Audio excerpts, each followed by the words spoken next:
On va lire quelques passages, premièrement dans Philippiens, chapitre 1. J'ai quelques passages à lire, mais peut-être je vais juste lire un à la fois et parler dessus, comme ça on fera sûr de ne pas lire plus qu'on a besoin pour le temps qu'on a à disposition. Philippiens, chapitre 1, et on va lire ici Philippiens 1.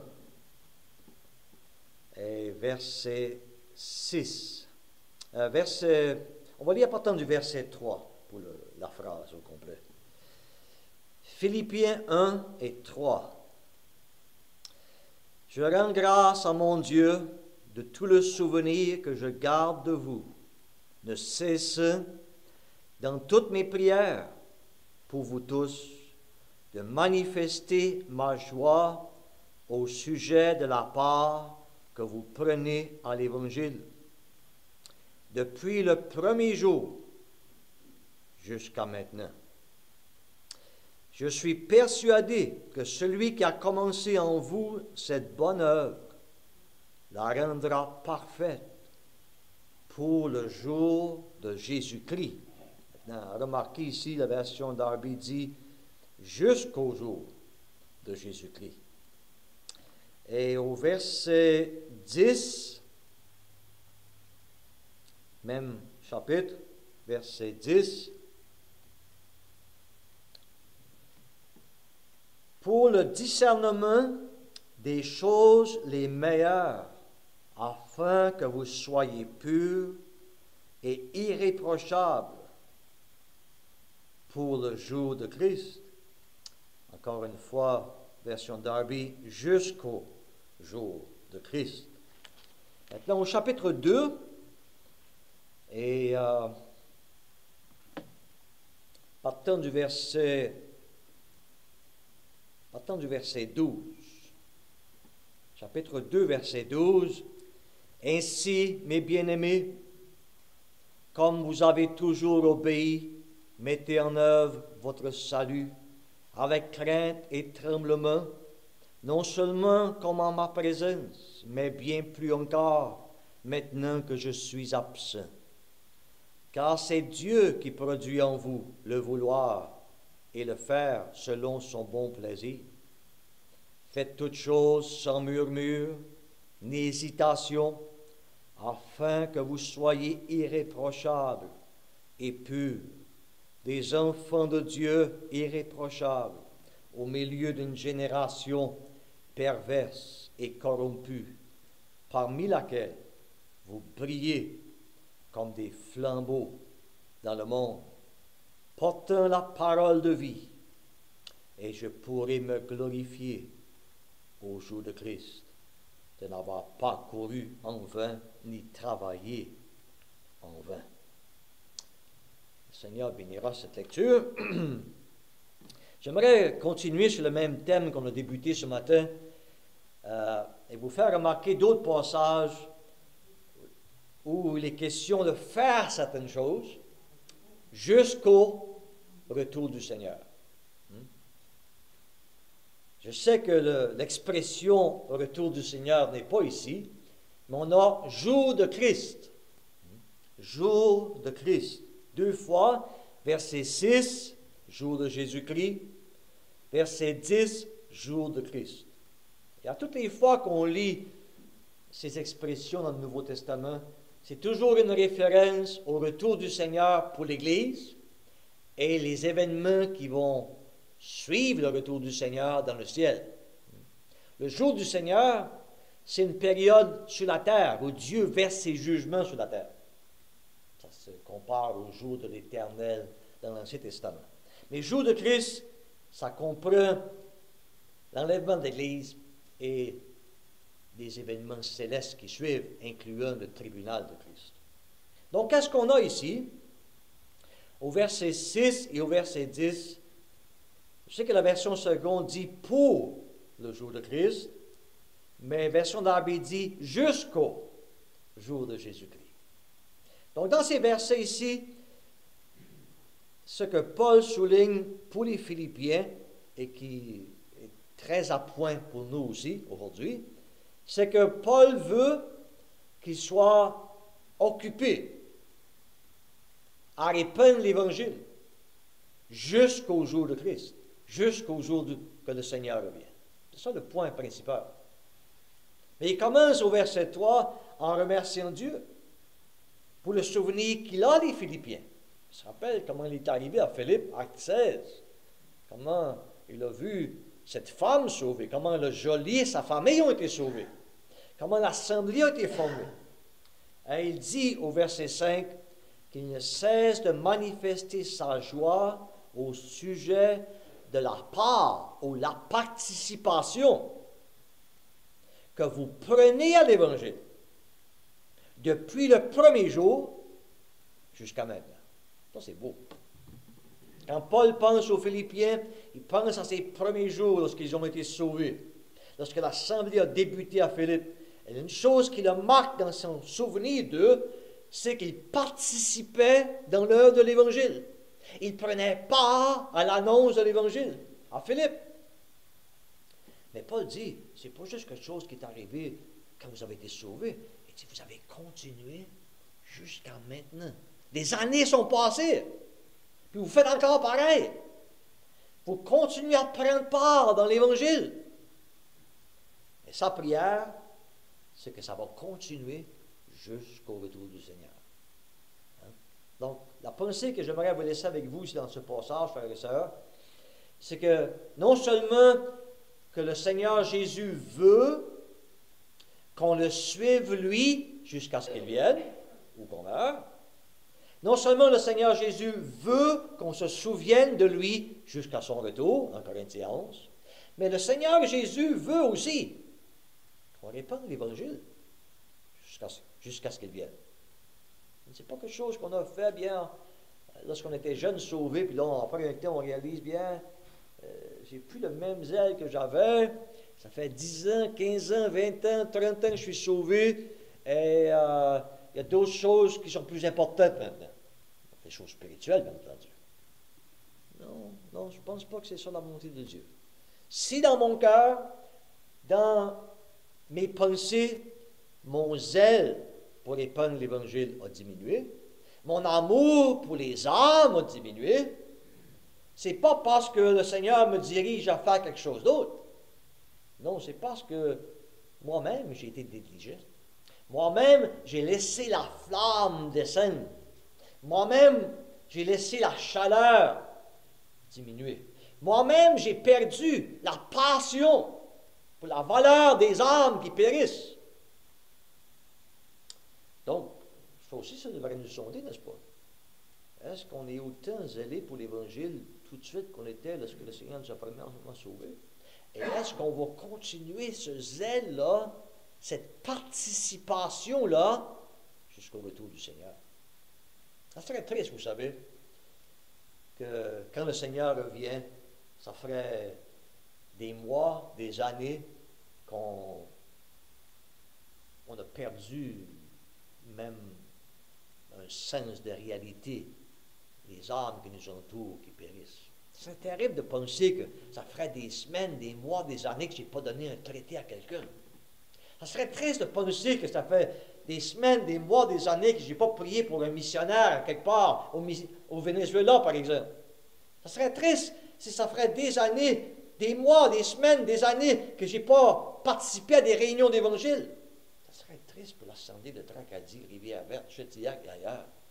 Ça ferait des mois et des années qu'on n'a pas fait de série de réunions d'évangile. C'est triste. Non. Le Seigneur veut qu'on maintienne le même zèle jusqu'à ce qu'il vienne. Maintenant, peut-être que dans vos pensées, vous vous dites, bien, ça c'est bon pour notre frère Léon, lui, il est toujours occupé, des contacts ici et là, et vous dites, moi, je n'ai pas le même don que lui. Bien, peut-être que non. On n'est pas tous appelés à faire la même chose au même degré, c'est vrai. Mais ça ne veut pas dire que moi, je ne fais rien. Non. Prendre part ici, au verset 5, ça ouvre devant nous toute une gamme de manières qu'on peut prendre part. Vous savez, la sœur, malade, restreinte dans ses mouvements à cause de sa santé, qui chez elles prennent le temps de prier pour les enfants des chrétiens qui venaient aux réunions, mais sont partis dans le monde. Cette même sœur-là qui prend le temps de prier pour les prédicateurs qui vont dans les villages éloignés ou dans les villes éloignées ou dans les pays éloignés pour annoncer l'Évangile. Cette même sœur-là, vous savez ce qu'elle fait? Elle participe à l'Évangile. Non, elle ne peut pas donner de traité. Si elle a l'occasion, peut-être elle va le faire, mais elle est chez elle. Elle ne peut plus sortir. Mais elle peut prier. Donc, mes sœurs, vous qui êtes plus âgées, malades peut-être, handicapés physiquement, qui vous empêchent de fonctionner comme avant, ça ne veut pas dire que lorsque vous êtes arrivé à ce stage-là dans votre vie, que vous ne pouvez plus rien faire pour Dieu. Non, non, oubliez ça. Ne laissez pas Satan vous tromper là-dessus. Vous pouvez prendre part. Et votre participation est essentielle. On parle parfois de Mme Wells. Mme Wells n'était pas parfaite. Je parle de la mère de M. Wells. Mme Wells, la mère de M. Wells. Mais moi, je me souviens, quand Mme Wells demeurait ici au Nouveau-Brunswick, et la différence qui est arrivée après qu'elle est décédée. Pourquoi? Cette sœur-là priait. Elle priait. Non, le zèle de l'Évangile ne veut pas tout le temps dire donner des traites à tout le monde. Si on peut le faire, tant mieux. Certains d'entre nous, on peut le faire, mais on ne le fait pas comme on devrait le faire. Mais j'aimerais que personne puisse dire, bien moi, je ne peux pas faire. Non, on peut faire. Peut-être, dans votre âge avancé, vous avez un peu plus de sous dans votre portefeuille que vous n'aviez avant. Je vous donne un exemple pour vous faire penser un peu, pour stimuler votre pensée un peu. Il y a des frères qui ont été recommandés à l'œuvre du Seigneur du Venezuela. Et le Venezuela, c'est un pays qui est dans la misère financière, matérielle présentement. Ils ont été recommandés à l'œuvre en Colombie, au Mexique, dans d'autres pays. Et c'est pratiquement, humainement parlant, c'est pratiquement impossible pour les assemblées du Venezuela de supporter ces missionnaires-là. C'est pratiquement impossible. Parce que les frères au Venezuela ont de la peine à trouver quelque chose à manger.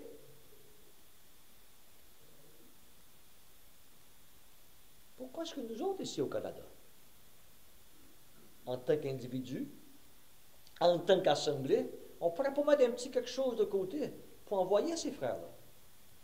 Alors vous dites, comment le faire? Bien, si vous voulez le faire, je peux vous dire comment le faire. Je ne vais pas faire ça tout de suite.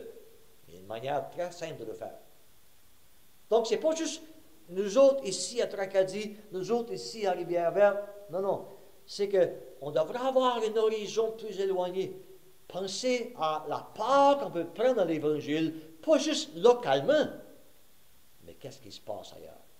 Bien entendu, si on ne fait rien localement, pour supporter l'œuvre, il ne faut pas penser qu'on peut faire quelque chose pour ce qui se passe ailleurs. Ça commence localement. Ça commence dans ma maison. Ça commence avec mes voisins. Ça commence avec mon village. Ça commence avec les gens avec qui je travaille, avec qui j'étudie.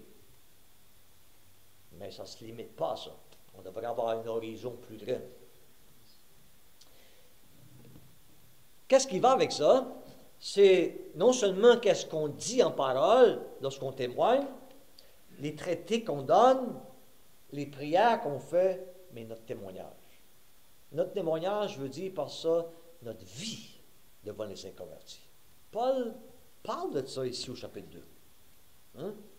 Parce qu'il parle au verset 12, « Comme vous avez toujours obéi, mettez en œuvre votre salut, mettez en pratique votre salut, travaillez à votre salut. » Vous dites, qu'est-ce que ça veut dire?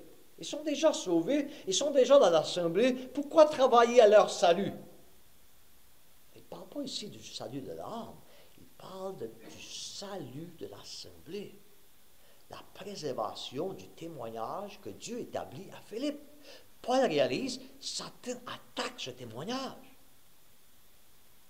Et comment est-ce que Satan attaque? C'est que dans la même assemblée, il y a deux sœurs qui sont... Leur relation n'est plus comme c'était avant.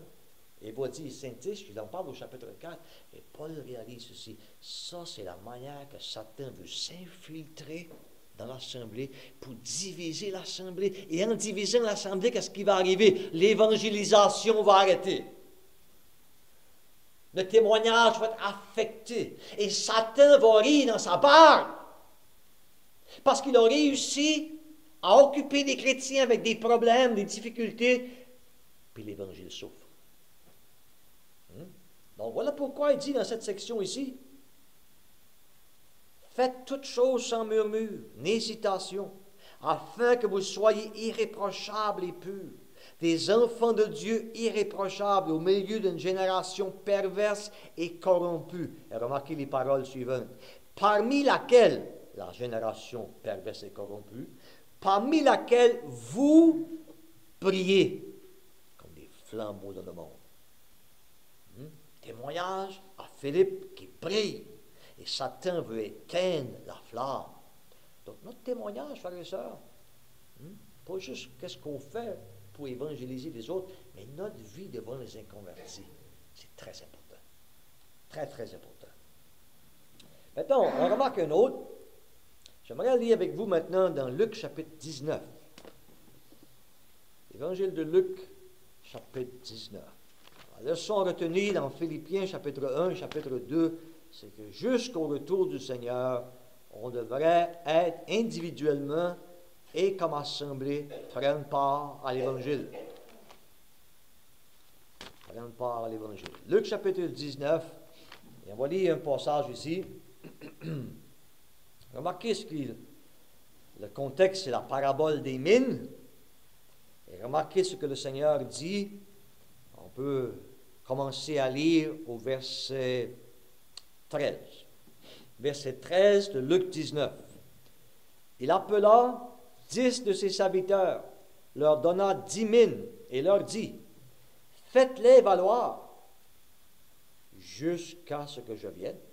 Oh, revienne. Faites-les valoir jusqu'à ce que je revienne. Maintenant, remarquez un autre passage qui va avec ça, dans Matthieu chapitre 25.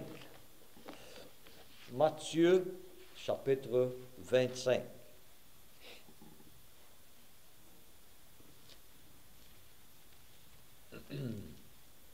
Et on peut lire ici au verset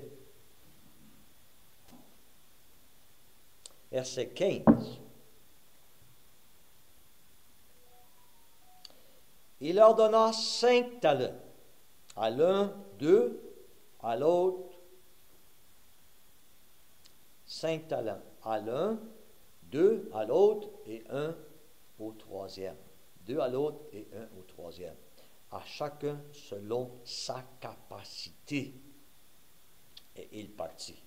Maintenant, je crois que vous connaissez assez le passage. Ce qu'on a besoin de lire tout le passage, c'est que le maître fait ça avant de partir.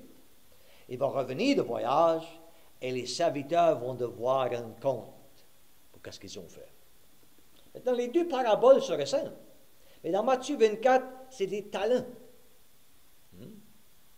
C'est une pièce d'argent. C'est pas des talents, des qualités, des dons spirituels dans ce sens-là, mais c'est une pièce d'argent, une quantité d'argent qu'il leur remet, c'est bien. Et dans Luc 19, c'est la même idée, mais le mot utilisé, c'est des mines. Il y a une différence entre les deux. Plusieurs différences, mais une différence principale. C'est que dans Matthieu 25, il ne remet pas la même quantité à chaque serviteur. À un serviteur, il donne 5 talents. À l'autre serviteur, il donne 2 talents. À l'autre serviteur, il donne 1 talent. Et il dit, selon sa capacité, verset 15. Donc le maître sait c'est quoi la capacité de chaque serviteur. Il leur remet une quantité d'argent selon leur capacité. Ce n'est pas eux qui connaissent leur capacité, c'est le maître qui connaît leur capacité.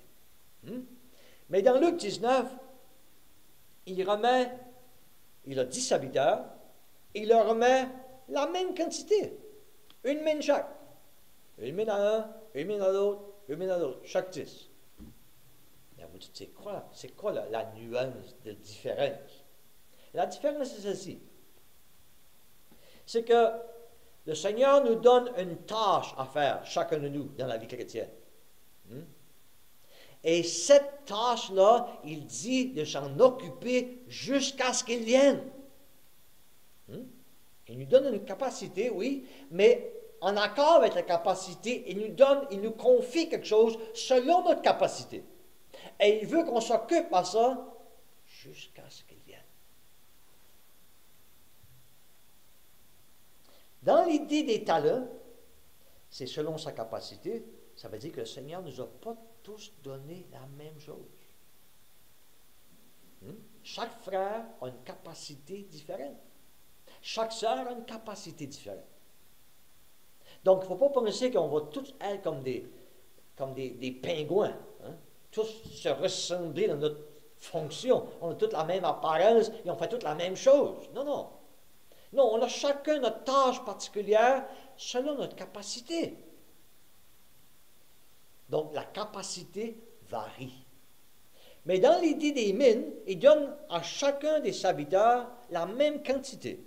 Pourquoi? C'est parce que la responsabilité est égale pour tous. Capacité différente, oui. Mais on n'est pas moins responsable parce que le Seigneur nous a donné moins, ou on n'est pas plus responsable nécessairement parce qu'il nous a donné plus. On est tous responsables. Moi, je ne suis pas responsable du don que le Seigneur vous a donné, et vous n'êtes pas responsable pour mon don.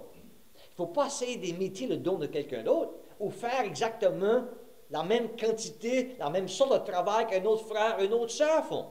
Non, le Seigneur a donné à chacun selon sa capacité. Mais on est tous responsables, également, devant le Seigneur. Celui qui avait, les 10 serviteurs qui avaient reçu les mines, étaient responsables pour qu'est-ce qu'ils avaient fait avec leurs mines. Donc, en terminant, il me reste 3 minutes. En terminant, j'aimerais faire cette application pratique. Moi, je ne sais pas la tâche que le Seigneur vous a confiée dans l'Assemblée. Mais il y a certaines tâches qui sont évidentes. Si vous êtes une maman avec des jeunes enfants, ça, c'est toute une tâche. Vous pensez que vous êtes en bas de l'échelle. Non, la maman avec des enfants qui essaie de les élever pour le Seigneur, c'est une grande responsabilité. Et c'est une tâche que le Seigneur confie. Et ça, faites-la jusqu'à ce que le Seigneur vienne. Nous qui sommes grands-mamans et grands-papas maintenant, ça veut dire qu'on est fini, nos responsabilités sont achevées. Non, non. Qu'est-ce que vous allez faire avec la grand-mère de Timothée? Hein? C'était pas juste la mère de Timothée qui a instruit Timothée, c'était sa grand-mère avec. Il y a un travail pour vous, grand-mère. Travail pour vous. Votre travail n'est pas encore fini. La raison pourquoi vous êtes encore resté ici, le Seigneur ne vous a pas encore emporté à travers la mort dans sa présence. C'est parce qu'il n'a pas encore fini de vous. Il a encore besoin de vous.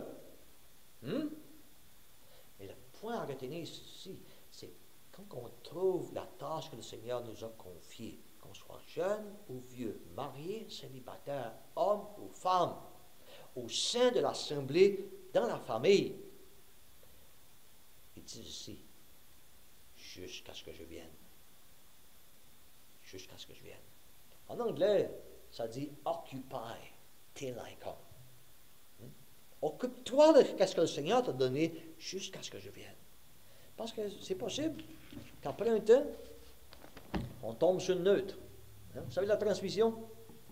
Au lieu d'être en première vitesse ou en drive, on met ça sur le neutre. On peut faire, le moteur peut faire du bruit, on pèse sur le gaz, mais on n'avance pas. On ne fait plus rien, on a arrêté. On a permis aux circonstances, on a permis au tracas, on a permis aux épreuves, on a permis peut-être à quelqu'un qui nous a blessés, on a permis Satan que ces choses-là nous ont paralysés, nous ont arrêtés. Alors j'aimerais laisser cette parole avec vous pour vous encourager.